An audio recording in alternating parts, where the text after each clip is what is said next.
halfway around the world. Mr. Secretary, I agree that the Iranian regime is a terrible regime. I am grateful for the service and the sacrifice of the Americans who've been wounded or who've lost their lives in this current conflict. But I do not understand the strategy. And as the average American is seeing the costs at the pump and at the grocery store, and as this committee is being asked to approve the largest single-year increase in defense spending in decades, I need to better understand the answers to the urgent questions I've put before you. Thank you, Mr. Chairman.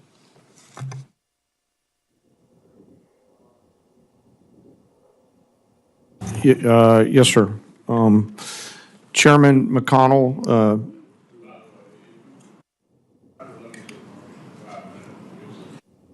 Just have plenty of questions. Go ahead. Okay, sir. I'll try to keep it short. Ranking Member Coons, other members of this committee, thank you for being here. I'm honored to be here alongside the Honorable Pete Hegseth and the Honorable Jay Hurst to talk about this year's President's budget. I'm grateful for the opportunity today to speak with you about the foundation of America's strength, our 2.8 million members of our joint force. And I'm continually inspired by the soldiers, sailors, airmen, Marines, Coast Guardsmen, Guardians, and civilians standing the watch. They all could choose to do something different, but they choose to come serve our nation and do something more important than themselves. I would also like to highlight the 40 members of the Joint Force who've passed on from operations, combat, and training during my time as chairman, to include the 14 members who passed and were killed in action in Operation Epic Fury, and also highlight our most recent loss, First Lieutenant Key from Africa, who was out there, TDY. As chairman, my duties to ensure civilian leadership has a comprehensive range of military options and the associated risks required to make our nation's most difficult and complex decisions. I owe the President, the Secretary, and you, the Congress, the truth at every turn, and my blueprint for this role has always been General George C. Marshall. His firm commitment to civilian control, to a nonpartisan military, remains my constant standard. I strive to follow his example by working with you and providing clear and candid, strictly nonpartisan military advice, and to present this committee and my civilian leadership the clearest possible assessment of risk, readiness, and executability, and mindful today of the unclassified environment that we're in here. We are, as you said, Chairman and Ranking Member, operating in a delicate and dangerous times. Global risk is scaling, and the complexity of the modern battlefield demands constant adaptation and innovation. Your joint force is operational at its core, purpose-built for the realities of a complex world. We're organized, trained, and equipped to execute the most demanding missions across the globe with unrivaled precision, as demonstrated by the actions and activities over this past year. We are the most professional military on earth, and we're able to do these things because of the deep, enduring reservoir of training, professionalism, and commitment. Our operational tempo is high, but we're designed to sustain it and rebuild quickly, but we need to rebuild faster. We build readiness every day, we train professionals every day, and we learn to sharpen our edge every day. And we build continually on emerging technologies, as the ranking member said, like AI, quantum, and others, and advance every day, led by great people in our joint force, like Commander Gary Wald, or Wald, G, as we call him, who's out there working every day on our joint staff. Driving this pace of change requires timely, predictable capital and sustained investment, and I look forward to discussing it today. The President's budget supports the Department's goal of recharging the defense industrial base and the national industrial base, those small mom and pop manufacturing companies that are out there in your districts that help us generate combat capability and combat capacity to ensure that we're globally integrated, properly armed and ready when and if our nation calls on us, while always taking care of our most important treasure, and that's our people. I'm deeply humbled today to be joined by the Senior Enlisted Advisor to the Chairman, Fleet Master Chief Dave Isom, who represents the 1.8 million members of our enlisted joint force. They are the special sauce of America's military. We face dynamic and dangerous times, but I have incredible trust and confidence in the Joint Force today. I'm deeply grateful for those deployed members of the Joint Force that are out there right now doing our nation's work, and I remain humbled by the gift of the ultimate sacrifice that those fallen have given us, not just for the 40 during my time in this job, but across the history of our great nation, and their families who continue to soldier on. Thank you, and I look forward to your questions.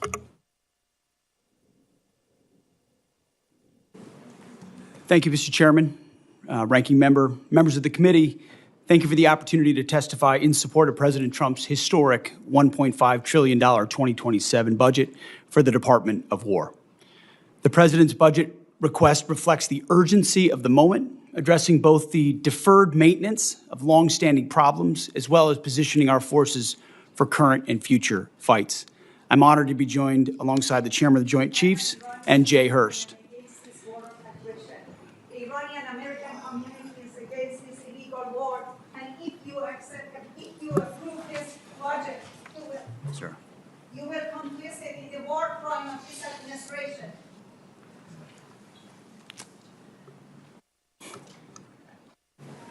If I may interject, I ask that we have order in the hearing room so we can proceed. I ask the witnesses suspend until the room is cleared. It appears it's cleared. Go ahead, Mr. Secretary. Thank you. I'd like to start by thanking this committee and Congress for your partnership in securing the investments needed to maintain the most powerful military in the world. Our nation's ability to build, to innovate, and support the critical needs of warfighters at speed and at scale is the foundation upon which our survival rests. When President Trump took office, he inherited a defense industrial base that had been hollowed out by years of America Last policies, resulting in a diminished capacity to project strength, offshoring, outsourcing, cost overruns, and degraded capabilities. Under the leadership of President Trump, a builder-in-chief, we are reversing this systemic decay and putting our defense industrial base back on a wartime footing.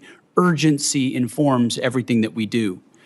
We're rebuilding the military that the American people can be proud of, one that instills nothing less than unrelenting fear in our adversaries and confidence in our allies. We fight to win in every scenario, to include ensuring Iran never has a nuclear weapon. The $1.5 trillion FY27 budget put forward by the President will build upon the historic $1 trillion FY26 top line and will continue to reverse 4 years of underinvestment and mismanagement of the Biden administration. The $1.5 trillion budget will ensure that the United States continues to maintain the most capable military in the most complex of environments.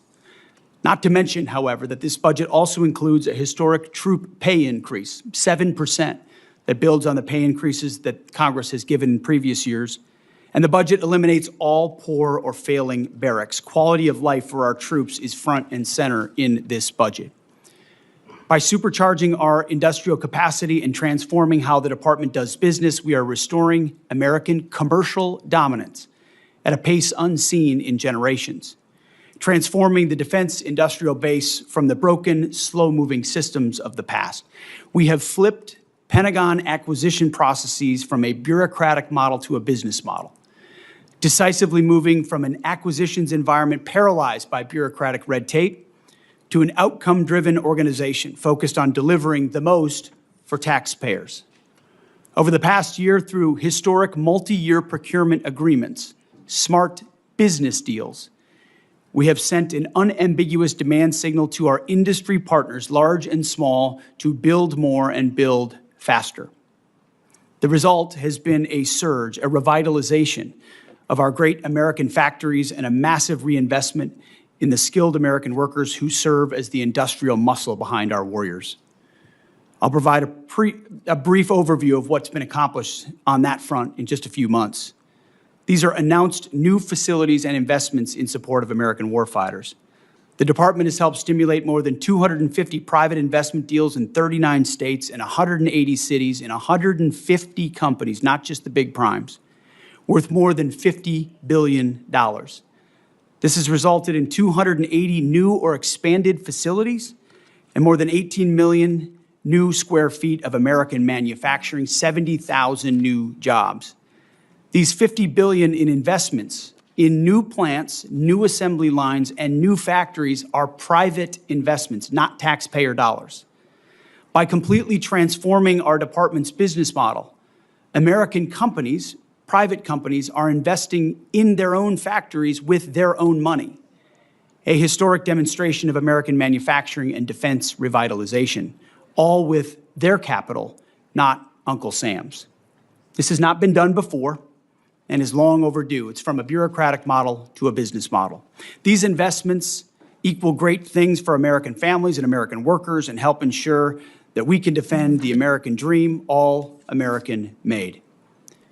Together with the help of this Congress, we're turning the lights back on the arsenal of freedom. We're firing up the American economic engine at every level of our defense industrial base. Every policy we pursue, every budgetary item we request serves to ensure that this department remains laser-focused on increasing the lethality and survivability of our fighting forces from the front lines to the factory floor. We truly believe this is a historic budget, and at every level, we have made it a fiscally responsible budget. This is also a warfighting budget. Under President Trump, we are restoring the unbreakable might of American manufacturing, which has to underwrite everything. We're providing for our warfighters, and we are putting the people and interests of this country first. May Almighty God continue to watch over our troops, and may we honor the legacy of those brave Americans that we've lost. That is our sacred mission, and that's what we'll continue to execute on. Thank you for this opportunity, and we look forward to your questions. Thank you, Mr. Secretary. I know we all understand you're going with the president to China. We all agree they're the greatest long-term military and economic challenge to U.S. and our Western allies as well. Of course, Taiwan, Japan, and Philippines look to us. So can you reassure the countries out there in the Pacific that their security will not be on the table during the talks in Beijing? Is our strategy to preserve American primacy or simply to accommodate China's rise? And can you speak to our commitment to preserving freedom of navigation in places like the South China Sea? Well, thank you for the question, Senator. I would never purport to speak on behalf of the president or what he will say or how he'll approach these talks, but having an opportunity to watch him work, every aspect of what he pursues inside this relationship is to ensure that American interests are advanced. And our department, underneath that, we've worked very hard in that region, in the Indo-Pacific, with Japan, with the Philippines, and others, to make that a priority to ensure that America's security is amplified by burden sharing of partners who recognize the shared threats that we face and are willing to invest alongside us. And some of those things are known to the public. Some of those things are not known to the public. But since the beginning of my time in this job, we've focused in that area of operations to ensure that Admiral Paparo has every option available to include with partners to create all the dilemmas necessary to give America every advantage possible, whether it's freedom of navigation, access basic and overflight, and ultimately put the president in a position where he's going into Beijing in a position of strength, which he will be. So would you be a little more specific about navigation, particularly in the South China Sea? I think what you've seen from this administration is a commitment to freedom of navigation. Take, for example, the BAM and the Houthis, which under the Biden administration, they allowed American ships to get shot at without consequence. And President Trump undertook that mission, Operation Rough Rider, for 50 days, and the Houthis stopped shooting at our ships. It wasn't a nation-building exercise. It was an advancing of freedom of navigation and our interests. The same would pertain to any waterway in the South China Sea. American ships should sail freely, so should others in the international maritime sphere. Army Secretary Driscoll has described Ukraine as the Silicon Valley of warfare, as I suggested earlier. I think we'll all agree on that. And the outcome of the war really matters to American interests. Is there a policy preventing senior department officials from traveling to Ukraine? Do you support or oppose senior officials traveling there?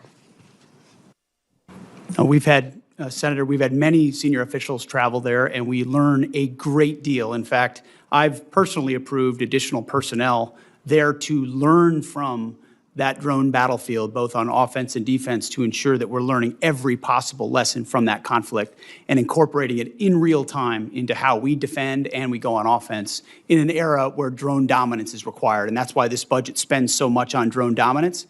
Take the lessons learned from Ukraine and other battlefields and ensure we're applying them throughout the fighting force as quickly as possible. Well, you know, I think what's not in dispute is that NATO is the most important military alliance in world history. Nobody's ever pulled something together like this and held it together to prevent the worst for a longer period of time. Basically, it seems to me that a lot of the European countries think that we're reducing our influence there, that they're sort of on their own, and somehow American leadership is not essential to NATO going forward. I would argue that it's certainly essential for us to continue to be the leader, and it's important to note the other countries that are looking to NATO, our allies in the Pacific, helping Ukraine, interested in coming to NATO meetings, anxious for America to continue to defend the free world, not just in NATO, but worldwide. It's a big job, and they're looking to us. There's nobody else who can do that. So what is the department's concise vision for the role of our allies and partners in defending America's global interests? Senator, our vision is to have real, capable allies and partners. I think that's what we've seen in Epic Fury. Israel's Air Force and their ability, will, and their capability is a demonstration to the world. There are other allies like that, and we need more of them. So flags are not the goal. The number of flags involved in an operation are not the goal. The goal is the number of capable formations who can actually fight alongside the American fighting man and woman. So it's not just us all the time. I saw that in Iraq. I saw that in Afghanistan. Our generation has experienced that. No administration has done more to ensure that our allies and partners realize that they need to step up so that we can amplify our capabilities. That's what burden sharing is all about. It's not just we carry the burden for other countries. It's other countries are capable of coming alongside us as well. But I also think Putin's invasion of Ukraine helped get their attention that they need to step up as well. And the president's been very clear about that. So they are headed in the right direction. What I'm worried about is which direction we headed in. I think it's very encouraging that European countries have stepped up to ensure that Ukraine can defend itself. I think that's a very good development. Senator Coons. Thank you, Mr. Chairman. Mr. Secretary, in January, President Trump signed the fiscal year 26 defense appropriations bill. It provided $400 million specifically to aid Ukraine in their fight against Russia. This is at a time when our European allies and partners have stepped up to take on the overwhelming majority of the cost of any munitions or support for Ukraine. So far, your department has not spent a dime of that $400 million, despite repeated follow-up requests from the chairman and myself. In a call just last week, your staff indicated we will see a spend plan for those funds this week. Will you commit to spending those $400 million for weapons for Ukraine, and when will we receive your department's spend plan? I appreciate that question. The $400 million for European capacity building has been released from the Secretary of War's office, and we'll work with EUCOM to make sure they spend it accordingly and properly, which we have all faith that they will. Mr. Secretary, when will this subcommittee get the associated spend plan for the $400 million? Yeah, I mean, we will work with your committee to make sure that the spend plan as allocated, I want to make sure EUCOM is fully informed in how they want to spend this. They're the closest to the problem set. And so working with them to ensure that you have the spend plan, we'll work with you.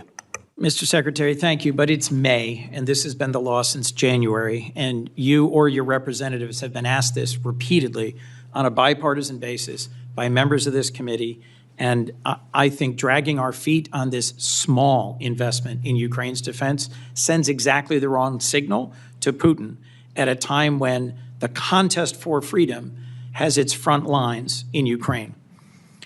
As you said, Europe has stepped up, donating billions to buy U.S. weapons to send to Ukraine to help them as they continue to take ground on the battlefield. But it seems not all the money donated by our European allies is going to buy new weapons for Ukraine, as they had understood. The memo you released just last week, prior to your testimony at Senate Armed Services, indicated DOD has and will continue to divert some of these funds back into DOD accounts for our own use. Will you commit, Mr. Secretary, to spend every dollar donated by our European allies for Ukraine on new weapons and capabilities for Ukraine? The Pearl Initiative, which you're Yes. referring to, which is Yes. instituted underneath this administration so that European countries are paying for American equipment to provide as they see fit. NATO allocates where it would like to allocate that. It can choose Ukraine if it'd like. That money, when it's paid for, that's where it goes. It goes to those efforts. Well, look, as the chairman raised, and as I will repeat, I view NATO as the most successful mutual defense relationship we've ever had. And your comment about we need not flags, but real and capable allies, and the foot dragging on both Pearl and the investments in our Baltic allies and Ukraine causes me real concern. As you know, a bipartisan group of us from the Senate and the House went to Denmark to lay a wreath at the memorial to the 52 Danes who served, fought, and died alongside our troops in Afghanistan. Those were not just flags. Those were real warfighters who fought and died at our request in a war that began by NATO's initiation, a service and sacrifice in Afghanistan. I just think we're sending the wrong signal by the president's announcement of the intention to withdraw 5,000 troops from Germany. Could you help me understand what is the strategic reason for a drawdown of U.S. troops from Western Europe? I would just like to clarify, Senator, it's never about the heroism of foreign troops. I fought alongside great British and European and Australian allies in Afghanistan. It's the political caveats and the limitations that they come with. It's not the troops. It's the capitals of those militaries that limit what they're able to do, where they're able to go, who they're able to fight, that create limits on our own. And anybody that's been in these formations knows that. So it's easy to talk about here. It's another thing to apply. And we need allies that are burden sharing, not becoming a burden with political limitations. I'm not talking about the troops. Thank you. Our president said in Europe that we never asked for and never received anything from our NATO allies. Was that your experience in Afghanistan, serving and fighting alongside our NATO allies? I've written extensively about that, and the vast majority of my experience was frustration with the limits of what those troops were able to do because of the political caveats, rules of engagement, and limits that came from their capitals. But you don't doubt our question that about a third of all the combat casualties in our war in Afghanistan were our NATO partners and allies. I would have to go back and check that number, but I take your word for it. Let me just assert that hundreds and hundreds of service members from, as you put it, Australia and the United Kingdom, as well as many other of our allies, served, fought, and died alongside us. So I'm just going to simply say, in terms of our reliance on our partnerships, I'll agree with the chairman that at a moment when Russia and China, North Korea and Iran are coming closer together and delivering a bedeviling lethality in this ongoing war in Iran, for which we don't have a clear strategy or clear answers, our better strategy would be to partner more closely with Ukraine dig in deeper with our real values-based allies, our treaty allies in the Western Pacific and in Europe, and together find a path out of this, rather than berating them and bullying them for not coming along in a war they were not consulted about or briefed on before it began. I look forward to a second round. Thank you, Mr. Chairman. Senator Collins. Thank you, Mr. Chairman.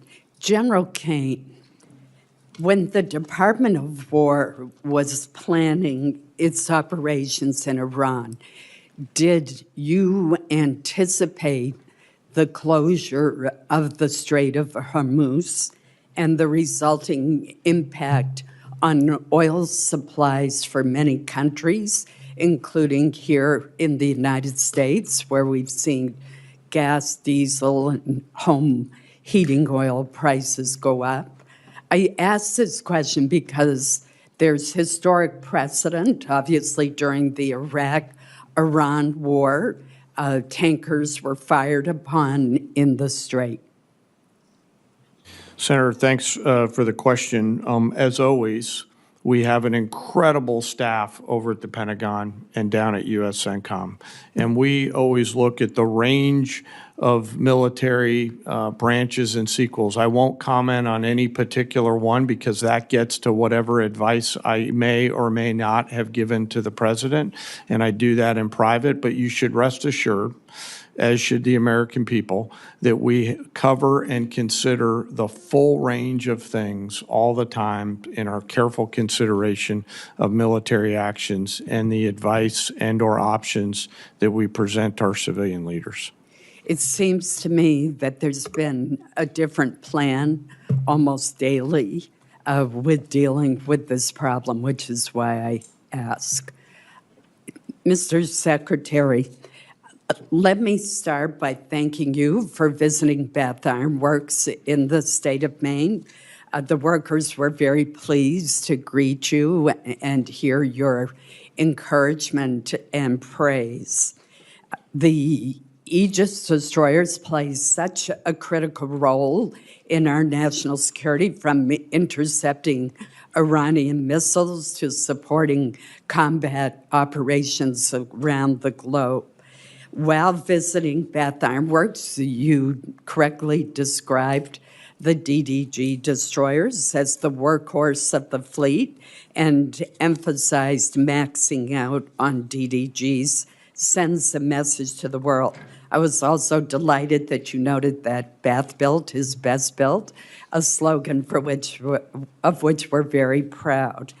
I fully agree with all those sentiments. That's why I was alarmed to see that this year's budget request only includes funding for just one DDG 51. That's down from 2 in FY26 and 3 in FY25. That reduction to a single DDG 51 creates uncertainty for U.S. surface combatant industrial base at a time when BIW is demonstrating huge progress in workforce retention, production stability, and faster throughput. So there needs to be a steady demand signal for DDGs in order to keep the yard operating at all phases, from cutting the initial steel to completing the ship.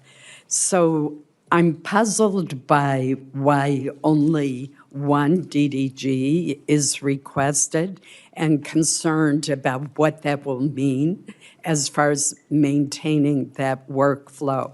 I'm particularly puzzled by the decision in reconciliation to request $1.8 billion for foreign-born surface combatants at the same time that there's the proposed cut for American-built destroyers. Wouldn't providing a demand signal for U.S.-built DDGs from the department help the industry further increase the speed at which these ships are being produced and I'm sure when you were at Beth, they probably showed you the chart of the enormous progress that they are making. I appreciate the question, Senator, and it was a great visit, and it's incredible what they do. To both your questions, the answer is shipbuilding capacity. And that's why we invest, $65 billion in shipbuilding in our shipyards, is because the reason for our request of that number is the ability to build them and how quickly. And so as soon as that capacity is increased, which we anticipate this investment will do, then we look forward to ordering DDGs into the future, because they are the backbone of our naval fleet. Thank you, Mr. Chairman. Senator Irvin. Thanks, Mr. Chairman. I associate myself with the remarks of Senator Coons earlier about the $400 million for Ukraine, and I hope that it is allocated quickly. I'd like to ask a similar question about the $200 million in that same appropriation bill that was designated for the Baltic Security Initiative. Has that money been released? If it has not been, it should be. I don't know, has it been released? Senator, so I believe there was a mistake with how the appropriations bill was written. We're trying to rectify that through a reprogramming action to make sure we have sufficient funds in the DSCA account to execute BSI. It's 5 months after that bill was signed into law. How long will this take? I think it's contingent on the reprogramming action being approved by the committees of jurisdiction of the Department of War. So you're suggesting it has to go back through Congress for the current appropriation? I need to move money between DSCA accounts to execute BSI. That's Well, right. I can tell you, I would like to work with you to dispatch that money. It is needed for the Baltics and Poland and needed on a timely basis. Absolutely. I'd like to take a moment to reflect on the war in Iran, which you, Mr. Hurst, testified before Congress, has cost us $25 billion, 14 U.S. military personnel tragically killed, and a tenuous ceasefire in place. As I look at the achievements, Iran to date, led now by an even more extreme supreme leader, the global economy is held hostage to the standoff in the Straits of Hormuz. Our munitions stockpiles are dangerously depleted, and Iran is no further from a nuclear weapon than before our invasion. General Kane, the president has claimed on several occasions over the past couple of months that the war is over, that the conflict has been concluded. What were the goals of the U.S. conflict in Iran, and have we achieved them? Well, sir, I'm going to be mindful of my need to maintain trust with a variety of stakeholders in the job that I'm in, which includes you, the American people, the Joint Force, and the President. And to that point, only our political and civilian leaders set the national military objectives. Our military objectives have been clear the whole time around targeting Iran's ballistic missile systems, preventing them from threatening U.S. forces in the region, destroying the Iranian Navy, degrading its capacity and capability, and ensuring that they can't rebuild by focusing on their defense industrial base. I'll defer to the Secretary and the President on other strategic objectives, but that's what we've been focused on, sir. Do you feel that the situation in the Straits of Hormuz indicate a victory on our side? Sir, only political leaders decide victory or defeat, and that I'll leave it to them to opine on that. They are the ones who invoke or stop the use of military force. Well, then let me put it in strictly military terms. Can you explain to the American people who are facing these gasoline and diesel oil prices what is going on in the Straits of Hormuz, where Iran, which was attacked by us, seemingly as the Straits of Hormuz at a standstill, with 1,500 tankers waiting for either permission or peaceful circumstances to navigate? So I think militarily, it's a case where Iran is choosing to hold the world's economy hostage through their use of military power across their southern flank. And so I would encourage Iran to reconsider that. And I would encourage those allies and partners who have an opportunity to come assist with that tactical problem to do so. Could you explain to the American people why, with the vast investment we've made in national defense and military, how Iran, after they've been attacked by us, is still capable of stopping the traffic in the Straits of Hormuz? Well, sir, it's a complex situation out there with a lot of different small boats that are out there and other capabilities. Some of this is on the commercial traffickers. Some of this is on, again, back to the main problem, and that's Iran holding the global economy hostage through the Straits. I would encourage them to think wisely about their next moves and to take the opportunity to open the Straits. They have that choice to make. They certainly do. I guess the question in my mind is, as we talk about trillion-dollar-plus budgets for our military, it appears that a very small budget is holding us hostage in the Straits of Hormuz. Yield, Mr. Chairman.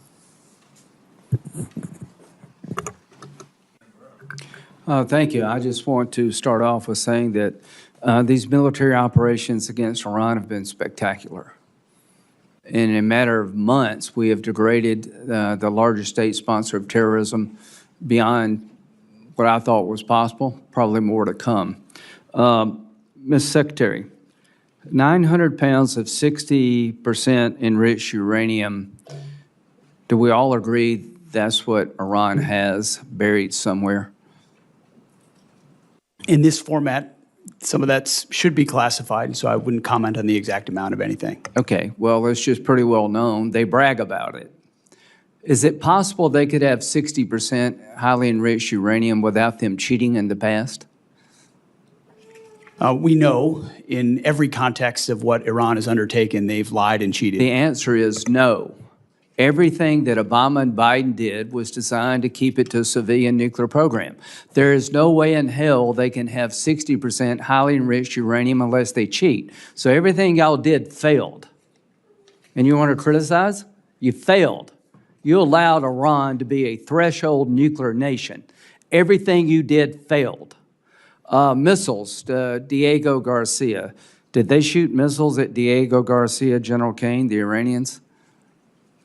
Yes, sir, they shot a few. Under the protocols we had in place, were they supposed to be able to do that? Without reviewing the fine print, I believe the answer is no. No, they weren't. You failed there.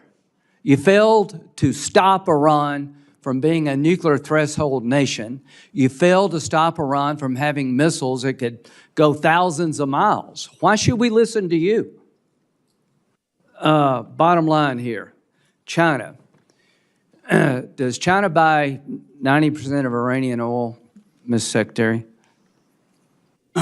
China buys a very large percentage of Okay, Iranian oil. 90% is pretty large. So does China buy, are they the largest purchaser of Russian oil and gas? I would imagine they're up there, Senator. They are. They're the largest. So President Trump, when you go to China, realize that the person you're talking to is propping up Russia and Iran. I appreciate what you've done in Iran. I appreciate what you're trying to do to end the Russian-Ukraine conflict. Do you agree with me, Mr. Secretary, that of all the countries on the planet, China could have the most influence of ending this war if they chose to?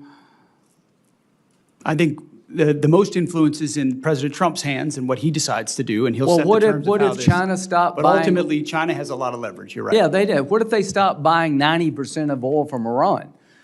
That's not President Trump. That's up to China. Do you support putting tariffs on China if they continue to buy Russian oil and gas? Tariffs is not my lane, but anything we got can you. do to put pressure on people, I usually Right. support. Well, do you believe that when we put pressure on India by a 25% tariff for buying Russian oil, they kind of backed off? I would say I've had a front row seat to the efficacy of tariff policy, yes. Yeah, I think it works, guys, and we're on the breakout here in a minute of having a bill that would give the president ability to tariff the largest purchasers of Russian oil and gas, and I hope he will use it. So I just want to, Pakistan.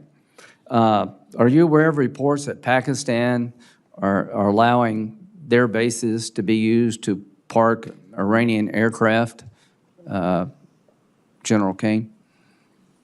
Sir, I've seen one report on that. Well, is it accurate? Sir, I think based on the variety of classification matters. Let me just say, do you agree if it is accurate, that is sort of inconsistent with it being a peace mediator? Sir, I wouldn't want to comment on that based on the ongoing Thank you. negotiations and Pakistan's role. Secretary Hegseth, if the mediator is allowing reconnaissance aircraft in Iran to be parked in Pakistani air bases, do you think that's consistent with being a fair mediator? Again, I wouldn't want to get in the middle of these negotiations. I want well, maximum I do. efficacy I for want our to get in the people. middle of these negotiations. I don't trust Pakistan as far as I can throw them. If they actually do have Iranian aircraft parked in Pakistan bases to protect Iranian military assets, that tells me we should be looking maybe for somebody else to mediate. No wonder this damn thing is going nowhere. So, you know, I appreciate all you've done. I'm very supportive of it. But when it comes to Pakistan and China, enough already. Thank you.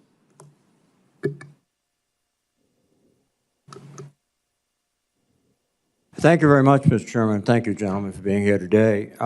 Mr. Secretary, we have been trying to track down the expenditures in the Operation Epic Fury and Operation Freedom now.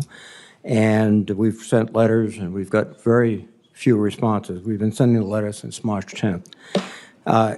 We did understand that it was released that in the first 6 days, $11.3 billion was spent.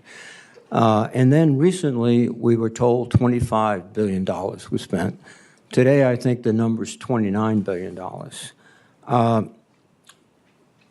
Can you provide some details as to what consists of that $29 billion? Have we counted everything? Yeah, Senator Reid. So I testified this morning to HACD that between the Joint Staff and the Comptroller staff, our operational cost estimate is now $29 billion. A lot of that increase comes from having a refined estimate on repair and replacement costs for equipment. Our munitions costs are fairly fixed. We think they're very accurate, and there's some O&M costs there as well. We're not making an estimate for MILCON at this time. We don't know what our future posture is going to be. We don't know how those bases would be reconstructed, and we don't know what percentage our allies and partners will pay for that reconstruction. So you do not consider installations that have been damaged in the conflict, correct? We just don't have a good estimate at this time. So it's not in the $29 billion? That's correct. Expended weapons, are they totally included within the estimate? Yes, to the best of my knowledge, we have a full count of the expended weapons. And weapons transferred to other countries in the region, are they counted in?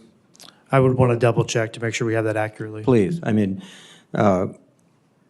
you're coming up and asking for another significant supplemental, et cetera, and before we can, I think, reasonably appropriate additional money, we have to find out how the existing appropriated dollars have been spent. So that's critically important.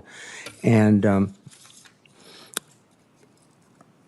I know also that the budget asked for another $350 billion in reconciliation. How essential is that to your budget? I would say it's extremely essential to achieve the generational investment that the president is trying to make. But that would be on top of the $150 billion we received in the big, beautiful bill, which would be $500 billion, half $1 trillion in 2 years. And again, we're not getting, I think, the detailed spend plan, the detailed obligation plan for this. And without it, it's very difficult to say, just take the money and run. You know, we have a job to do too. Any comments, Mr. Secretary? We recognize that, and our you know, in a perfect world, everything's part of your regular order. This is a dynamic place with a lot of dynamic factors, and so in order to get where we need to with the historic investment for this department, we think this is the best allocation in order to get there, Senator. Well, I think detailed analysis, detailed data that we receive will help us make more sensible judgments. And, you know, we're just sort of vague generalities are not helping this committee make critical judgments. And the trade-offs are significant. Deficit is increasing dramatically. We have to be conscious of that. We also have to be conscious to helping American families just get by. And inflation just hit 3.8% today, which is I think the biggest numbers is 2023 or something. So we're fighting all these forces that they're not directly connected to your mission, Mr. Secretary, but they are connected to our mission. General Kane, your observations on the future course of action in the Persian Gulf. We're in this tenuous ceasefire. What's your sense of the direction forward? Well, sir, I won't opine on a hypothetical. What I will assure you is that we retain and continue to hold a range of options for our civilian leaders. It would be inappropriate for me to opine on how it may go, but rest assured, we still hold many, many options.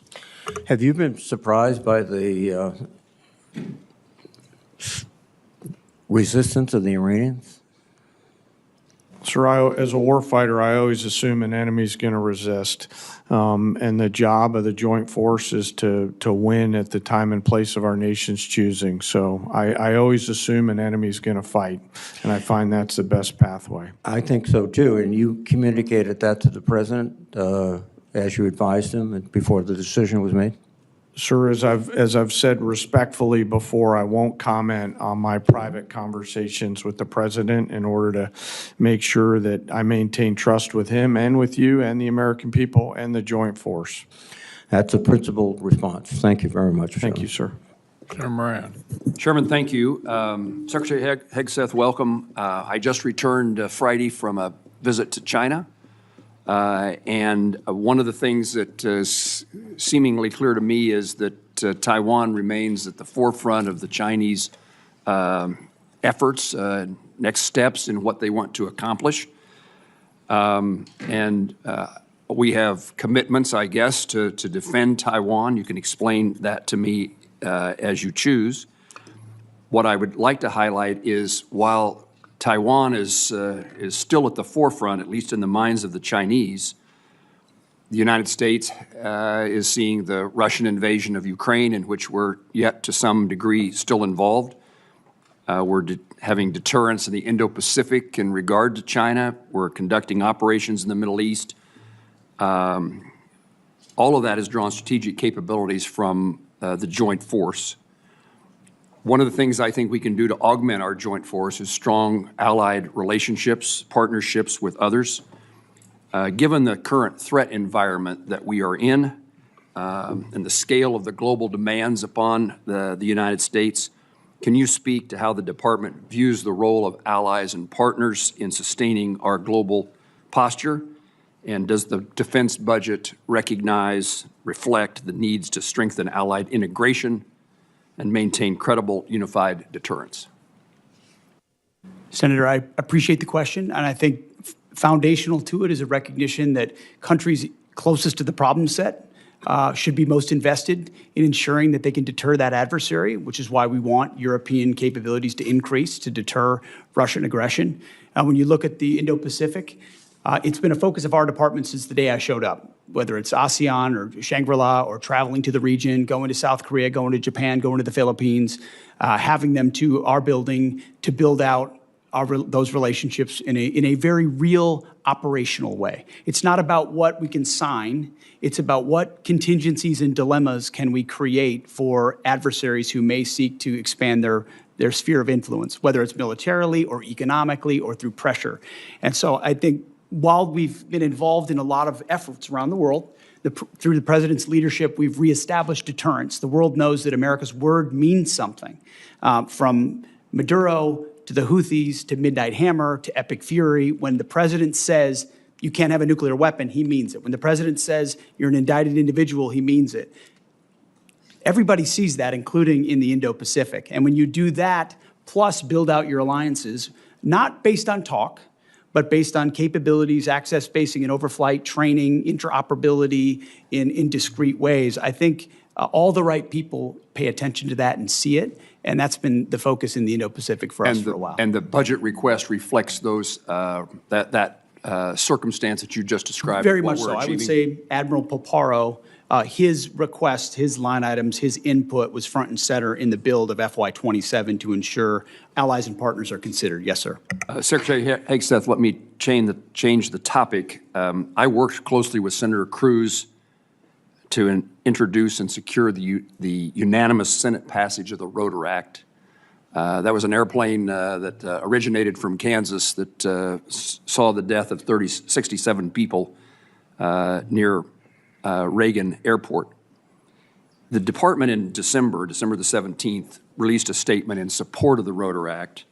And yet, when the House considered the Rotor Act, the department released an additional statement and claimed that enactment would create significant unresolved budgetary burdens and operational security risks affecting national defense activities.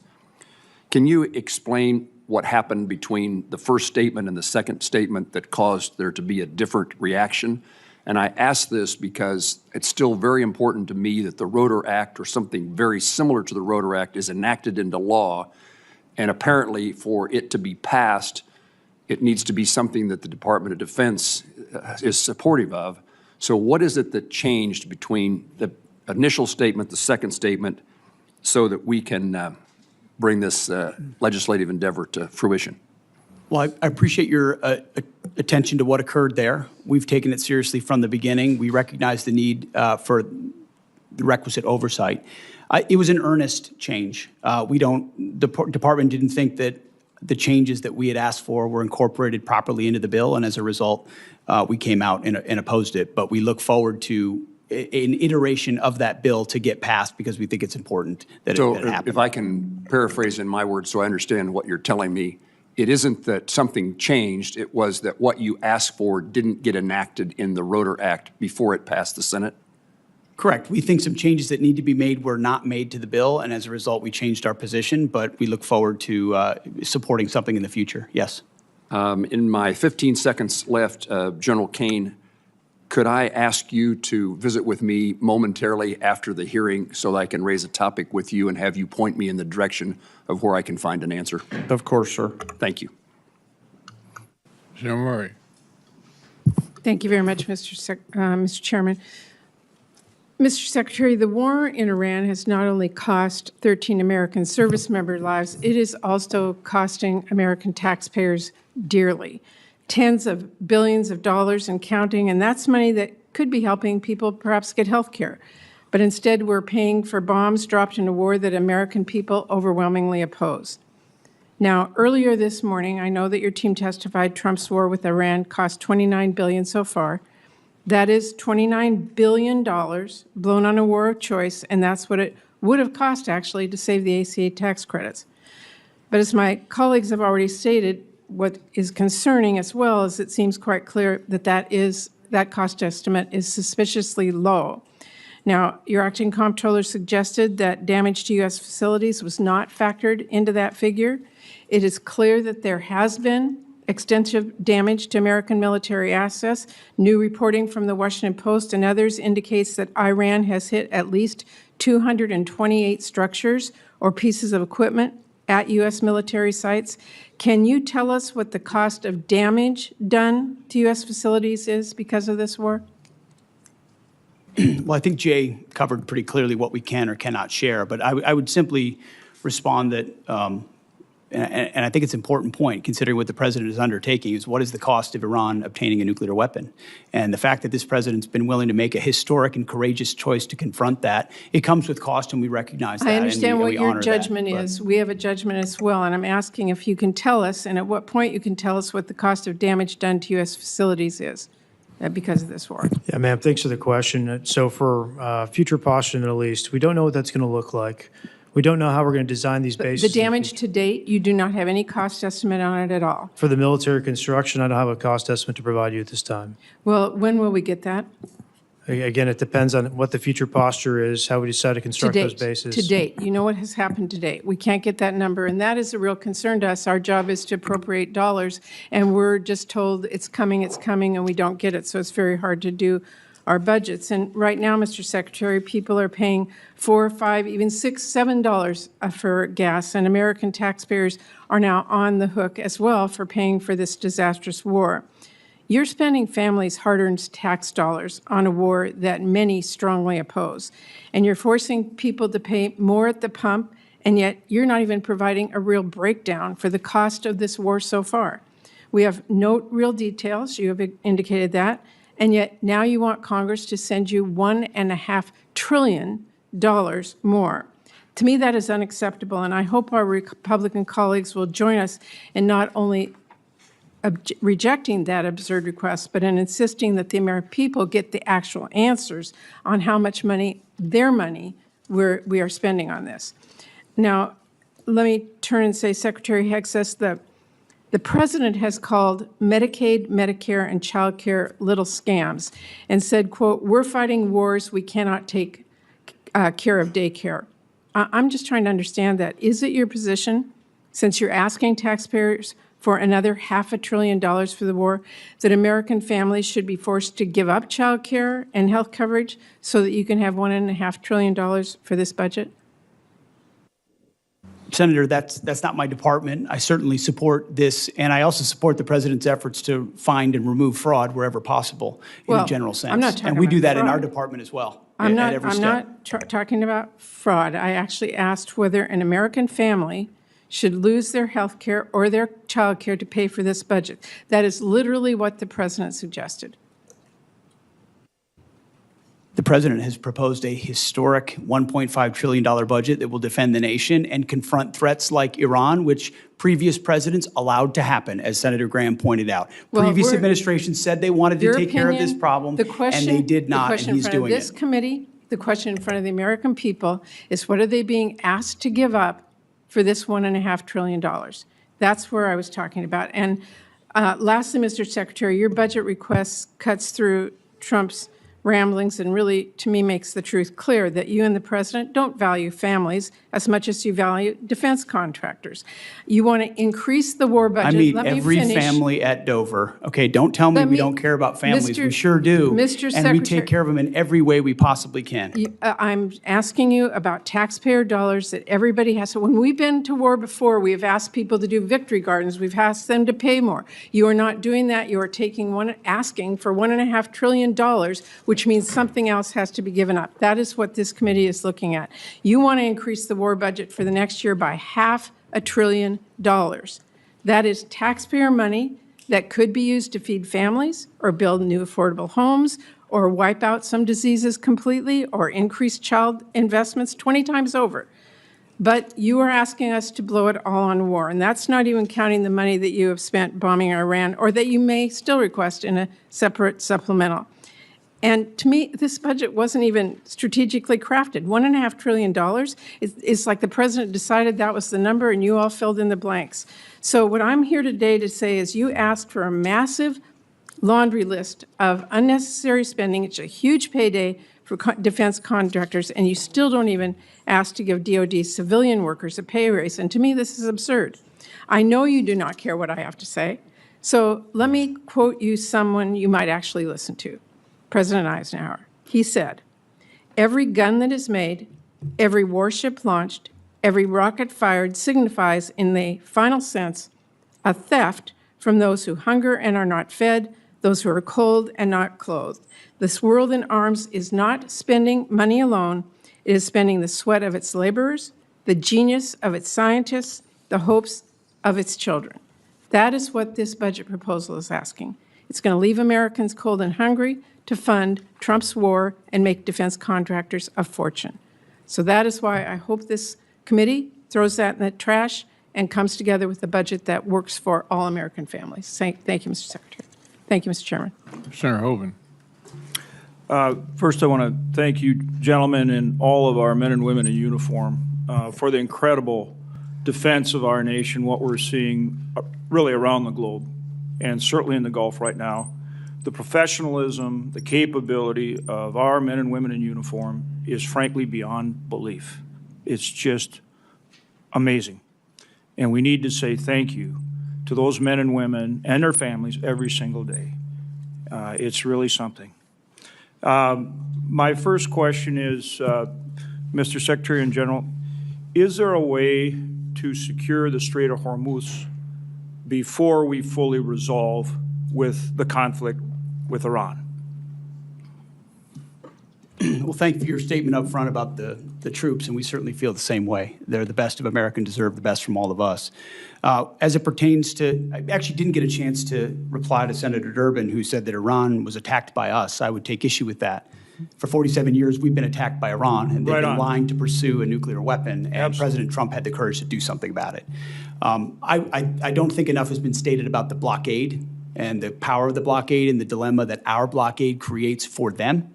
They can't move anything out of Iranian ports, and over, I think it's 65 ships at this point have been turned around or disabled. The economic pressure that creates on them greatly outstrips the pressure on us. And we don't use the Strait of Hormuz anywhere near as much as the rest of the world does, or certainly they do. And I think it creates a lot of dynamics for future energy dominance for the United States of America, considering the increased capability that our country has, not to mention opportunities in Venezuela. So we have a range of options, as the chairman and I have discussed extensively, mostly privately, but some in public, to ensure that transit were to continue, should the president or others want us to go in that direction. But ultimately, we control the strait. Because nothing's going in that we don't allow to go in. And trust me, when we look at what Iran's thinking about that, they know they can't break it, and it's very concerning for them. Iran only responds to strength and force. And that's specifically why I asked the question, in that their evil regime, can make their people suffer and hang in there. But if we can keep the pressure on with the naval blockade and navigate the Strait of Hormuz, we can keep the stranglehold on this evil regime and force the type of solution that we need and the kind of verification we need to enforce it. And that's, again, why I asked this question, and maybe both you gentlemen could respond to that. I'm not saying that is what the outcome will be, or, ultimately it's up to President Trump. But what I'm saying, is it possible to keep that stranglehold on with the blockade, even though, the tyrants, the IRGC won't give up right away, and secure the Strait of Hormuz while we continue to put that pressure on them for a result that can work for this country and the world and that's enforceable? And I'd like you to give me some more color on that, both you gentlemen. Sir, I'll take a moment here and talk about pressure. And what you're really alluding to is what the entirety of the interagency is working on, with a hat tip toward Secretary Bessent, Secretary Rubio, and the rest of the interagency. The totality of total pressure, which the military element is just one component on, is what the regime in Iran is feeling right now. And I think there's no shortage of ability to hold that pressure. The decision on for how long to hold that pressure is, of course, a political one and within our civilian leadership. But I would highlight that they are absolutely feeling that pressure, not just from the blockade, as the Secretary talked about, but the continuation of sanctions that Treasury and others have put on there, and we retain a range of military options. Well, I 100% agree with you, but their ability, the regime's ability to endure pain is significant because they just put it on their people. My point is keeping that pressure on them, but at the same time securing passage in a way where commercial traffic will start moving. That relieves pressure on us and our allies, and that's what I'm asking for more color on how you effectuate that. Senator, there are options for that should we go in that direction. There's a multitude of different directions should the president seek to go that way that we're prepared to operate on. Evidenced by the destroyers that went in and came back out. Exactly. To the great detriment of the limited ability of Iran to defend. I mean, remember, the entirety of Iran's conventional navy is at the bottom of the As with Persian everything you do, you start out at a really high level, and then you just get better. And I'm seeing that with this blockade right now, with the way you disabled those last two tankers. I mean, you're getting better at blockading. And again, that's why I'm looking for continued options to secure traffic in the Strait while we continue to put pressure on Iran. Okay. Thank you, gentlemen. Thank you. Thank you, Chairman. Secretary General, thank you for being here. Secretary, I want you to provide some reassurance for my constituents. In 2019, the DIA published that Iran, quote, had swarms of small boats, large inventory of naval mines, an arsenal of anti-ship missiles that can severely disrupt maritime traffic in the Strait of Hormuz. In 2025, after Operation Midnight Hammer, a Brookings expert said, quote, "It is wrong to conclude Iran is now a defeated nation and will act accordingly. Iran's demonstrated destructive missile capabilities have penetrated nearly every part of Israel. Iran's arsenal could endanger American forces in the Gulf. And Senator Collins asked General Kane about the extent to which you were briefed and the president was briefed about the very likely outcome of this kinetic engagement. And there are some data points that seem to indicate that we did not see all of this coming or that we didn't account for it. We may have been briefed on it, but we didn't account for it. Parts of the THAAD and Patriot systems in South Korea were moved to the Middle East. This is after the war. After the war, munitions were moved from around the world to defend U.S. sites in the region. There was a rush. There was a rush to evacuate United States personnel, and Iran struck more than 200 structures and equipment at 16 U.S. sites. So, Secretary, can you just reassure us that this was all foreseen and part of the plan, or can you tell us whether there were any surprises here? Well, thank you for the question, Senator. I can reassure you that it was all accounted for. Every aspect of this was poured over by the Joint Staff, by civilian leadership, and represented in pursuit of a very clear goal. And the chairman laid out correctly what the metrics militarily were from the beginning, whether it's ballistic missiles, Iran's Navy. You know, you can't contest a blockade if you don't have a conventional Navy, destroying the defense industrial base. But it was all in service of ensuring Iran never has a nuclear weapon. So as a for example. I mean, that was, so I want you to know, it was all seen through the lens of preventing Iran from having I understand that's the underlying objective, and I do not dispute the military success. I don't think there's any doubt that when the most powerful, most well-funded, most technologically advanced, most disciplined, most trained military in human history sets out to do something, they almost always accomplish it. And so that's not what I'm talking about. I'm just wondering why we're moving THAAD assets from South Korea after the war started. I'm just wondering why there was a scramble to evacuate personnel, and I'm wondering why the President of the United States, our Commander-in-Chief, said that he was shocked that Iran would retaliate by striking other countries in the region. This was not just foreseeable, it was foreseen. It was, you know, you don't need to get into a skiff to understand that their likely play was to asymmetrically retaliate and then to close the strait. And then it happened, and then the president said, gosh, who could have seen this coming? I'm just trying to figure out, for those of us on the left and the right who are wary of regime change wars, who are wary of happy talk, who have learned through terrible experience the cost of this kind of adventurism. Why is this any different, and why didn't we see this coming? I appreciate your lauding of the force up front, and earnestly, that it's the greatest fighting force on planet Earth. But that was the same fighting force that surrendered to Iranian fast boats under the Biden administration. We all remember the pictures. Remember the Americans with their hands above their head at gunpoint of the Iranians? It's because they didn't have leadership like President Trump, who empowered them to do what was necessary. The Biden administration allowed them to pursue nuclear ambitions, didn't do anything about it. President Trump stepped in. We factored all the risk and ranges of options, put in maximum defensive capability for our troops as we could in real time. Empowering the CENTCOM commander with everything he needed to ensure this mission could be as successful as possible, knowing there are branches and sequels of every operation that have to be accounted for. I'm going to factor the Navy. You might wonder, why would you sink the Navy if you're trying to prevent a nuclear Iran? There's reasons for that, because you're planning for contingencies in other ways that this could go as well. Secretary, I'm trying to stay on time here. I hear what you're saying. I just don't hear an answer to the question of why we had to take certain actions that could have been taken before the kinetic engagement and would have kept our assets and our personnel more safe and would have looked and actually been more planful, more thoughtful, more well executed. Why are we doing all of this stuff as if it's a scramble if all of this stuff was foreseen? I think I'm quite confident, along with the CENTCOM commanders, that we took every action possible to ensure that we were prepared for this conflict. Thank you.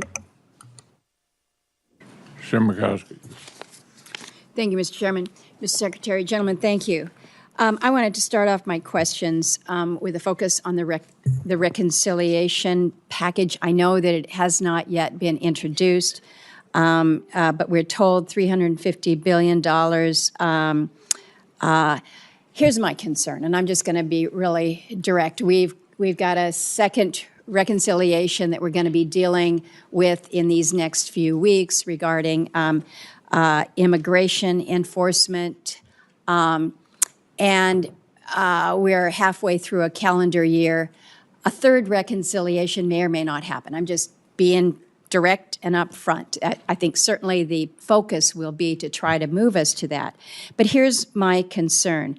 If we have a $350 billion sitting in the reconciliation package, you look at what is contained in that. 53 of your 85 requested F-35s.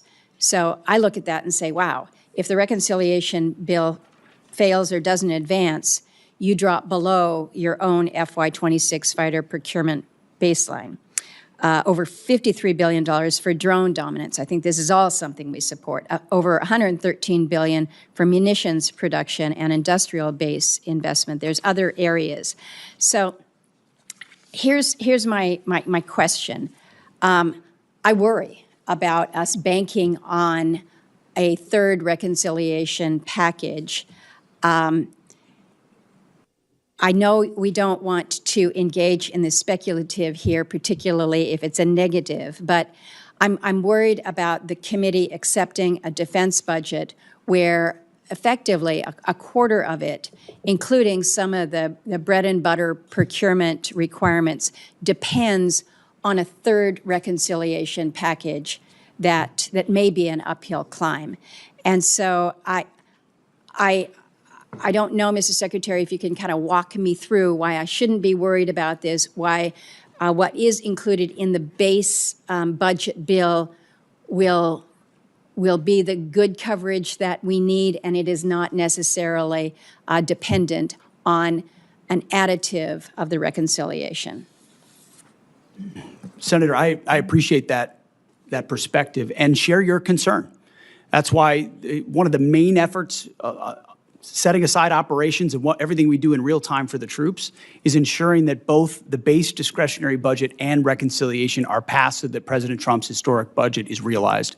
Because of the underinvestment of the past, whether it's continuing resolutions or Biden budgets, we need to supercharge our defense industrial base, our munitions into the future.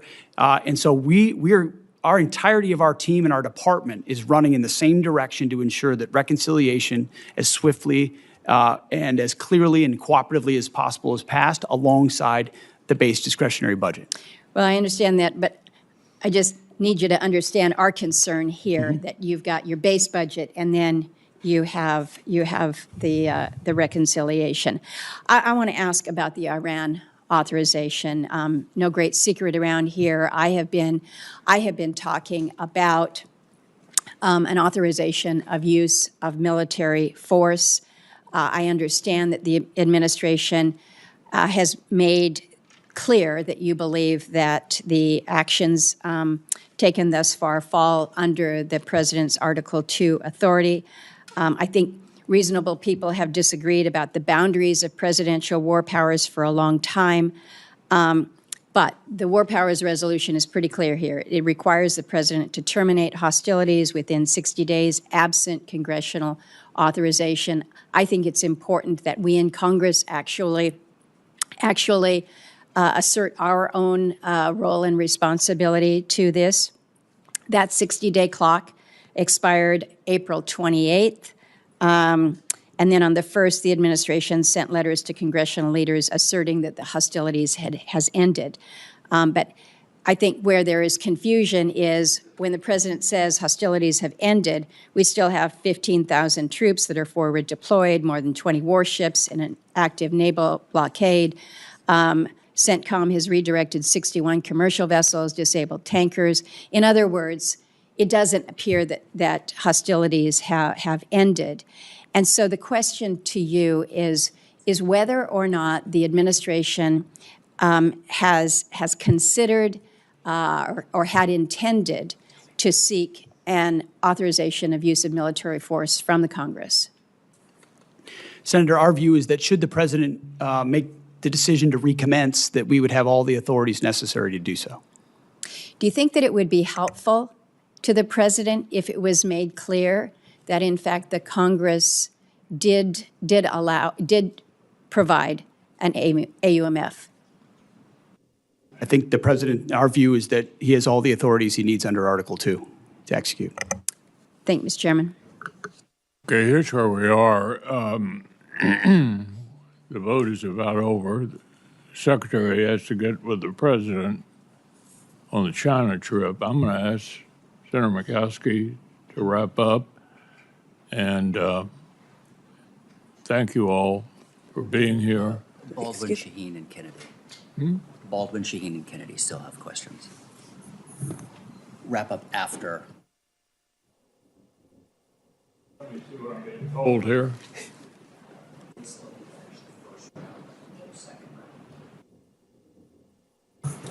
Yeah, obviously there's not a whole lot of time for a second round, so we'll get through everybody. And Senator Murkowski, I appreciate your taking over. Thank you. Secretary Hegseth, Chairman Kane, thank you for being here today. Today is the first time either of you are appearing before this subcommittee since the abrupt choice was made to cancel the acquisition of the Constellation-class frigate, which was being built in Wisconsin. These ships were meant to provide vital capability to the Navy in the event of a future war against China. And they were certainly part of our calculus of deterrence through strength. Canceling this program placed thousands of jobs in Wisconsin at risk and left our fleet less prepared. You know, President Trump has talked a lot about making ships in America again. But I have to tell you, dramatic and misguided decisions like this pull the rug out from under our shipyards. The U.S. shipbuilding industry needs stability if we are ever going to compete with Chinese shipyards. Wisconsin workers who have decades of experience building world-class vessels that defend our nation, that serve commerce and provide transportation, they need stability as well. So I'd like to start with a question to you, Chairman Kane, on the medium landing ships. The Navy's new amphibious ships, which will now be built at the same Wisconsin shipyards working on we're working on the Constellation class less than a year ago. How important are medium landing ships to future U.S. operations in the event of a war with China? Well, Senator, thanks for the question. And I do want to highlight, no matter what the policy decisions are, the great workers up there and in your state. And as the Joint Force considers the options that the medium landing ship would bring to the table in terms of assuring a mobility gap and filling that gap and allowing us to project power at the Secretary and the President's choice in choosing, while not stepping into the Navy's boundaries and mindful that the CNO and SECNAV and acting SECNAV in this case will have views. I hope we'll carefully consider this capability and then, if appropriate, bring it forward to the Joint Force. Yeah. Well, unfortunately, the department included the request for funding the construction of 6 medium landing ships in that partisan part of the budget request, the reconciliation, which is in danger of potentially not even passing this year. To be frank, it does not give me confidence that we are taking this program seriously. What would the impact be if Congress did not appropriate funding for the medium landing ships in fiscal year 27? And are you comfortable with the pace that the Navy is planning on building them, Chairman Kane?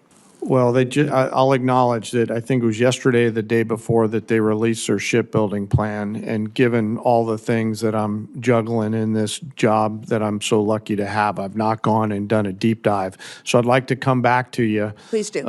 If you're okay with it on that matter so that I don't wing it. Yeah, thank you. I want to now turn to the war with Iran. Yesterday, I had a chance to meet with service members who were injured in the opening days of the war. They struggled to receive adequate and timely care for their injuries in the Middle East, and the fighting kept them from being quickly evacuated to Landstuhl after being injured.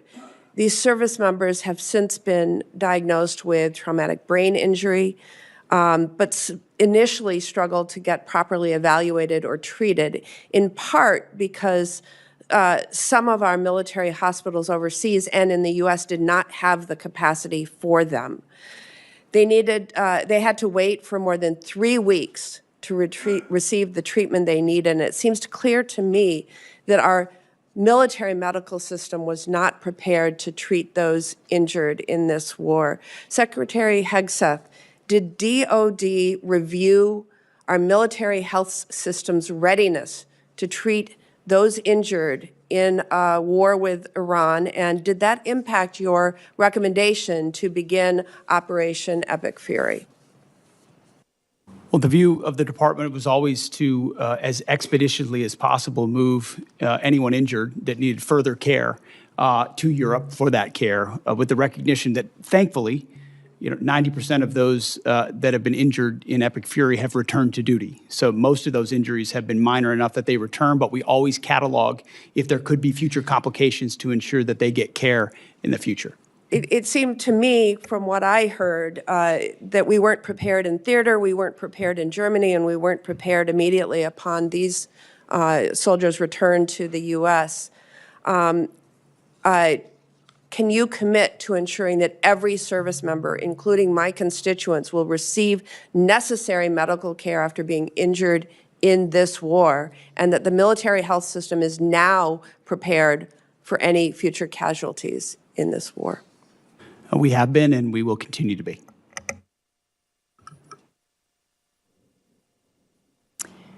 Senator Shaheen. Thank you, Madam Chair. And thank you both for being here, all three of you for being here. Since your testimony 2 weeks ago, Secretary Hegseth, before the Armed Services Committee, the department has sent over your legal review, which I appreciate, thank you, for use of security assistance funding for Ukraine. However, as was determined earlier in the testimony, funding still has not gone out the door. And I didn't hear you give a date when this committee or the Armed Services Committee can expect to hear or receive a spend plan for those dollars. General Kane, the day of the testimony, got back to us as he said he would and explained that he had coordinated on the spend plan on April 13th. So that's been almost a month, and we still haven't gotten anything. So when are we going to see the spend plan for Ukraine? The spend plan for the European capacity building is in conjunction with No. UCOM. I'm asking for the spend plan that we are providing. Are you suggesting the Pearl funding is part of that spend plan? Did I understand? The specific Do I line misunderstand item you? was European capacity building in the budget. I understand, but And as a the result, intent we're of working with Congress UCOM to allocate it. was to spend that $400 million. I think you heard from Chairman McConnell, you heard from Senator Coons. There was discussion at the time with the Congress that those dollars were intended to be used for Ukraine. And the reason it was designated as it was because what we heard from Speaker Johnson was that the president was going to veto the bill if Ukraine was mentioned in it anywhere in the bill. And so that's why the determination was to use the term European, but the clear intent was for that money to be spent for Ukraine. So again, when is the money going to go out the door? When is this committee going to get the spend plan? Ma'am, we're expecting to see a final spend plan for that this week, and once we have it, we can provide it to Congress. And who still has to review the spend plan? So General Kane's review isn't enough? Well, ultimately, and he passed me a note on this earlier, European Command is going to take the lead on ensuring this gets I know, but deployed General most effectively. So that's where Brinkovich, as I pointed out 2 weeks ago, had already reviewed the spend plan. So we're not waiting for him to do that, as I understand. No, ma'am, I believe we are. I think UCOM is trying to make a few tweaks to the spend plan. Okay, so when do we think we will get it? I believe we'll have it to you this week. Okay. And when do we expect money to go out the door once that spend plan is available? I don't know what they're putting in the spend plan, so I can't tell you what the schedule will be for contracting. That will matter. What they choose to buy with that money will determine how fast it goes out the door. Okay, if this committee doesn't come back to you, I can guarantee you the Armed Services Committee is going to come back to you and get an answer to that question. Secretary Hegseth, a number of members of Congress have expressed our concern that Iran is receiving intelligence support from Russia to target our service members, even as we loosen sanctions on the Kremlin. Russia is making $4 billion from oil sanctions relief because we've loosened those sanctions. As has been testified to, an Iranian Shahed drone costs about $35,000. That's enough money for hundreds of thousands of drones supporting Russia's war in Ukraine, and billions for Iran to reconstitute its industrial base. So if one of the goals that's been outlined by the president as part of this war is to destroy Iran's defense industrial base, don't you think we ought to be putting more pressure on Russia and putting those sanctions back on those Russian oil ships so that they are not continuing to fund Iran in this war? Senator, we know Russia is a nefarious actor on a lot of levels and account for that, but I would say the destruction of Iran's defense industrial base has been highly all effective evidence to in the this contrary. We're not accounting for that if we're giving Russia the opportunity to earn $4 billion a month, $20 billion by the end of the year if we leave those sanctions lifted for that time, during which they can continue to fund Iran. Well, the destruction of Iran's defense industrial base has been clear and overwhelming. The destruction of Iran's defense industrial base has been clear and overwhelming. Well, it's certainly not clear to me as a member of the committee, because what we see is Iran still producing drones. They're still engaged in this conflict. We have not won this war. There's a difference between the rhetoric. Pulling a drone out of a cave that's been collapsed and producing more drones. That's a different thing. Well, maybe so. But if Iran still has almost 50% of their missile capacity and the ability to pull drones out of caves and still injure our allies and U.S. service members, then we have not won the war. We are told that Senator Kennedy should be here in mere minutes, and so Senator Coons, if you want to ask a couple of questions until he arrives. Thank you, Senator Murkowski. Mr. Secretary, I'm just going to follow up on the questions I asked in my first round and the questions that had been asked by members of both parties. In my assessment, there was no imminent threat to the United States that justified the president using his Article II powers, and there was insufficient preparation to make sure that we had the right troops, the right capability deployed. There used to be a consensus in national security that America should only go to war when there's an imminent threat to our national security, when all other options have been exhausted, and when we have clear objectives and a plan for how it ends. As General Kane testified, the military was given 3 clear goals: sink the Navy, attack and destroy the ballistic missile launchers, and degrade their defense industrial base, and you've accomplished those. But President Trump celebrated regime change after saying that regime change was the real goal.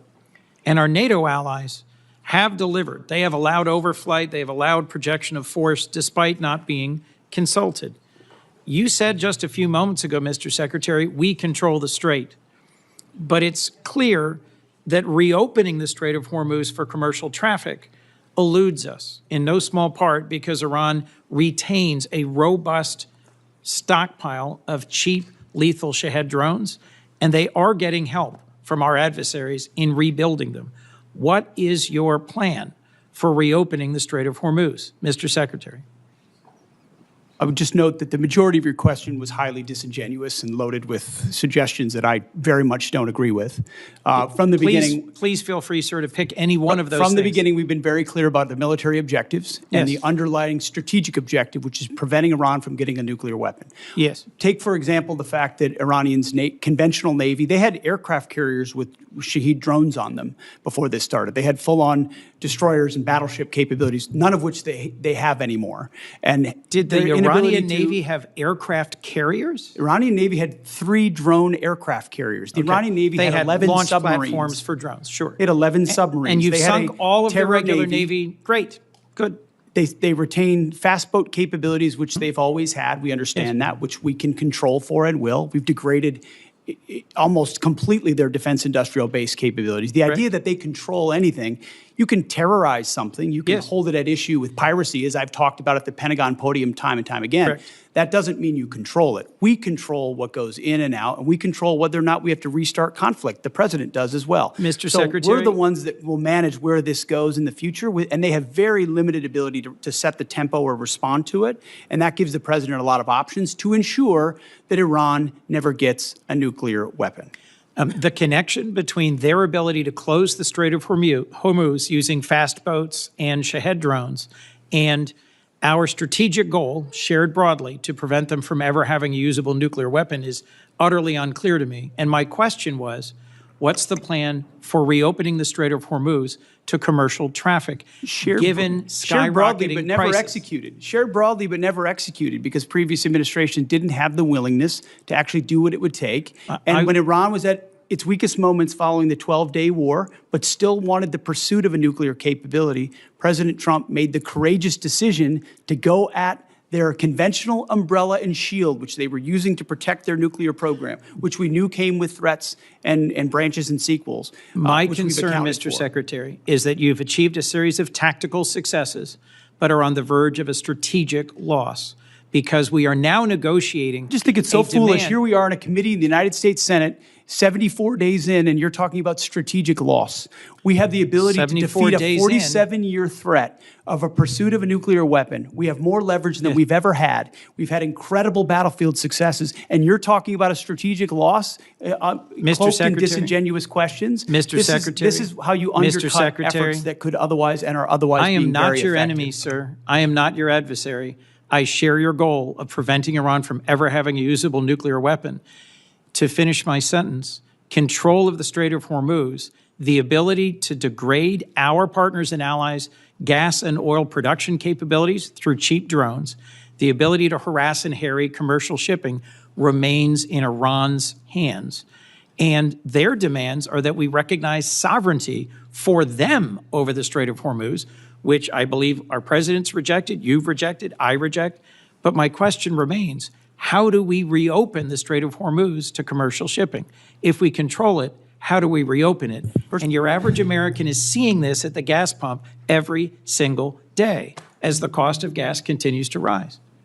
Senator Coons, I know that your question has not yet been responded to. And it deserves an answer. It does But I also deserve an understand I'm answer. delaying my colleagues. But that's the question that deserves an answer, Mr. Secretary. We do have Senator Kennedy, followed by Senator Murphy, and I know that Secretary has a time departure. Thank you for your indulgence, Madam Chair.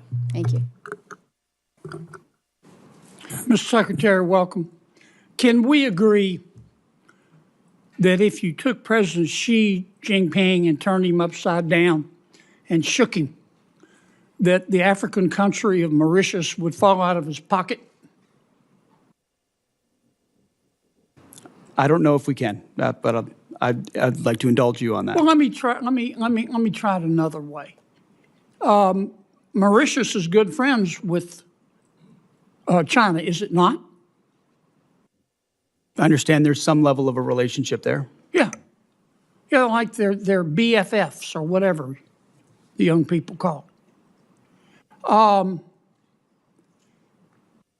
Prime Minister Starmer wants to give Diego Garcia and the Chagos Islands to Mauritius, which has virtually no connection with the Chagos Islands, who will promptly give a spare key to Diego Garcia to China. Is that accurate? What I would underscore is that Diego Garcia is a very strategic location, and having the ability to operate there for the United States military is going to be critically important in the future. Starmer wants to give it away, does he not? As President Trump has stated, there's been some pretty bad deals made by the Brits as it pertains to Diego Garcia. I'd like to hear you. I mean, the president's been back and forth on this, and I've talked to him a lot. He is not going to agree to that, is he? No, as the president has stated, it was a bad deal that was cut by the UK and Prime Minister Starmer as it pertains to Diego Garcia, as evidenced by limitations that our troops could face in how we use that island. Yes. All right. I appreciate that. My understanding is that the classified information and unclassified, it's public, showed that our intelligence discovered that not that long ago, Iran had developed the supreme leader, now dead as fried chicken, but they have a new supreme leader, had developed a new game plan for their nuclear weapons program. And their game plan was to jack up both ballistic and cruise missile production and drone production, and put together this huge stockpile of missiles and drones. At which point they would turn to the United States and Israel and the rest of the world and say, we're going to restart our nuclear weapons program. If you bomb us again like you did in June, we will destroy the Middle East. And by the way, our missiles can now reach Berlin and London and Paris. Is that my understanding of one of the main reason we went into Iran? I think that's pretty well articulated, Senator, that they were trying to use the umbrella of their established conventional stockpiles to blackmail the rest of the world in pursuit of their own nuclear weapons. Now let's talk about Iran today. Can we agree that Iran, both the public and the private sector, is being held together right now with spit and duct tape? Spit and duct tape is not a doctrinal term, Senator, but I would agree with something along those lines. It's a Louisiana term. I mean, 7 out of 10 Iranians are out of work. We bomb their infrastructure. They've got 70% inflation. Their internet's shut off. You know better than I do what we've done on the military side. Their launchers, gone. Their missiles, for the most part, gone. Their drones, gone. Do they have some left? Yeah. Their Navy, gone. Their Air Force, gone. You can get in an airplane, you personally, and fly anywhere you want to across Iran right now and feel safe because they don't have any air defenses. It will be, in my opinion, 20 years and cost $1 trillion before they're even back somewhat to normal. And I don't have the slightest idea where they're going to get the money. If they think China's going to give it to them or Russia, they've got to learn a hard lesson. To that extent, have we achieved our objective in Iran? Objective, as this president has stated from the beginning, is to ensure they don't get a nuclear weapon, and President Trump remains dedicated to ensuring that happens. And everything you described with the military degradation of their country was in service of ensuring they never get a nuclear weapon. This is what I never understood the president to say, I want a regime change in Iran, and I want to obtain all of their fissile material. I've never heard him say that. What I heard him say was, I don't want to go back through it, but our goal is to cripple them so they can't blackmail the rest of the world. Now, many of my Democratic friends are trying to say we have lost. Here's a footnote. You're not going to get Democratic support. They're not going to support you, Mr. Secretary, because they don't support President Trump. I know that's not a newsflash. But they say we've lost. I don't get it. I don't understand how we've lost. Is the strait closed? Yes. But if we continue that blockade where nothing's going in and nothing's going out, eventually they're going to have to shut down their oil fields, are they not? Half of their oil fields are low pressure. Once they put them down, they're not going to get them back up. Am I missing something here? No, that's why the president is right when he says we hold all the cards, and we do. And we've got the best deal maker in the world able to make the best deal for the United States of America. And if we have to go back at it as the Department of War, we're ready to do that as well. Well, keep two things in mind. You're not going to win over my Democratic friends. It's not worth getting your blood pressure up. Focus on other things. And number two, just keep this in mind. America first does not have to mean America alone. America first does not have to mean America alone. We need all the friends we can get. They need to carry their own weight. They need to pay their bills. but the more the better. I'm sorry I went way over, but I Thank sure do you, appreciate Senator it. Kennedy. Senator Murphy. Thank you, Madam Chair. Thank you all for being here. Let me give you a chance, Mr. Secretary, to answer Senator Coons's question, which is a really simple one. How are we going to get the Strait open? Because nothing matters more to our constituents than doing something about these spiraling gas prices, which are bankrupting families and farmers all across the country. And maybe let me ask it this way. This is the first time you've come before this committee, but in other briefings, people that work for you have told us in plain terms that there is no military mechanism to reopen the Strait, that ultimately it will be a political decision made by Iran. And I think you're confirming that here today by suggesting that it will be economic pressure that will create a political imperative inside Tehran to open the Strait. So can you just confirm for the committee that there is not a military mechanism or means to reopen the Strait, that ultimately we have to essentially use diplomacy, economic diplomacy in this case, in order to convince Iran to make the decision to reopen the Strait? I would say, Senator, there most certainly are military means by which we could open the Strait, both on targets on land and also with what we do with our naval capabilities, not to mention our naval blockade. Why haven't demonstrated you by done, if that's true, and that's not what has been testified to us in private briefings, why haven't you done that already? Ultimately, a long-term, a preferred long-term approach would be a deal where they open it up, where they stop being pirates of an international waters and allow countries from all nations to flow. You know, these aren't U.S. ships that are being blockaded there. These are ships from all around the world, creating much more pressure for other countries than ours. So the bad guy here is Iran, who's closing the Strait through piracy effectively, because they really only have fast boat capabilities. We're blockading them. None of their stuff's getting out. They're feeling all the pressure. Okay, so here's they're feeling all the pressure. Here's my follow-up question. You don't worry that through a study of history, you might come to the conclusion that you are overestimating their willingness to cave based upon economic pressure. The Russians believed years ago that Ukraine would cave because of the economic pressure they were putting on Ukraine. We thought the North Vietnamese would cave because of the economic pressure we were putting on them. Your own intelligence estimates, as has been reported, suggest that, in fact, the Iranians are in a position to hold out for potentially years. This is a high-risk strategy to hope that this economic pressure will eventually cause them to voluntarily reopen the Strait when there's plenty of evidence from military history to show that countries that are being attacked or invaded or occupied are actually willing to put up with a whole lot of economic misery in order to preserve national pride.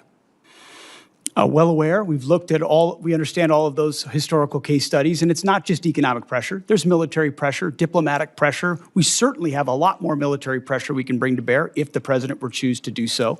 I think there are a lot of different dynamics cards that the president can play, holding all of them to ensure even greater economic pressure or even greater military pressure in Iran. And they know that, and that's why the negotiations are serious and ongoing right now about giving up their nuclear capability, because they understand that. And the problem is time is not on our side here. I believe you are being way too optimistic in your assessment of their potential to cave. But if this goes on for another 30 days, there are going to be thousands more farms that will go bankrupt. There are going to be families that are going to be ruined. And so time is not on our side. And I just don't believe that Iran is ready to capitulate yet. And if they capitulate in a year, there's going to be a whole lot of families and businesses that are ruined in the United States. General Kane, let me finally ask you a question about what seems to be a difference of opinion between the intelligence services that you rely on and the public statements of the President of the United States with respect to our war objectives. The Secretary and others in the President's cabinet have said very clearly that our war objective is to destroy Iran's missile and drone program.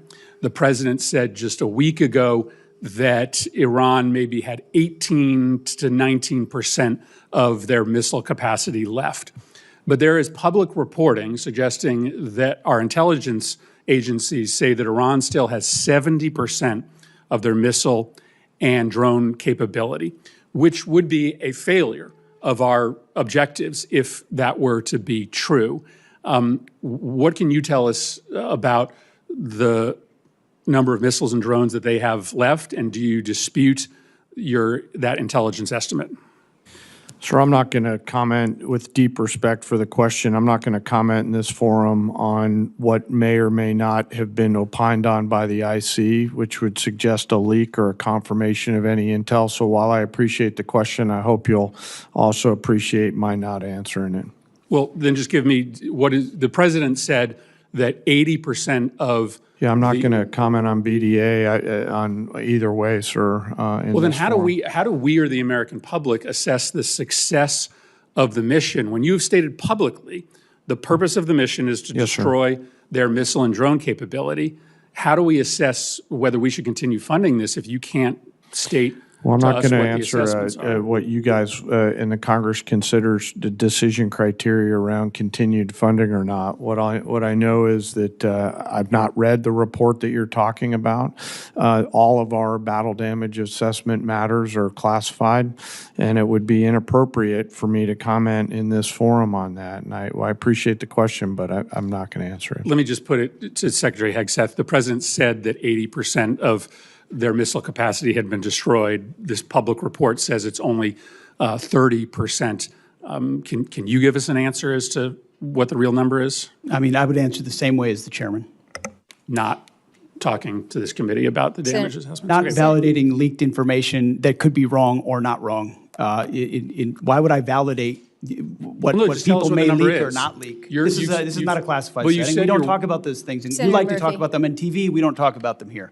I would perhaps suggest that that some of these questions and responses are perhaps best in a classified setting. But I also acknowledge that we are not in a classified setting. We have held the secretary and the chairman longer than I think they had anticipated. Senators have 1 week to submit additional questions for the subcommittee's official hearing record. We request for a response from our witnesses within 30 days of receiving these questions. The subcommittee stands in recess subject to the call of the chair, and I would ask those in the audience to remain in their seats until Secretary and General Kane depart. And safe travels to you to China. Good luck.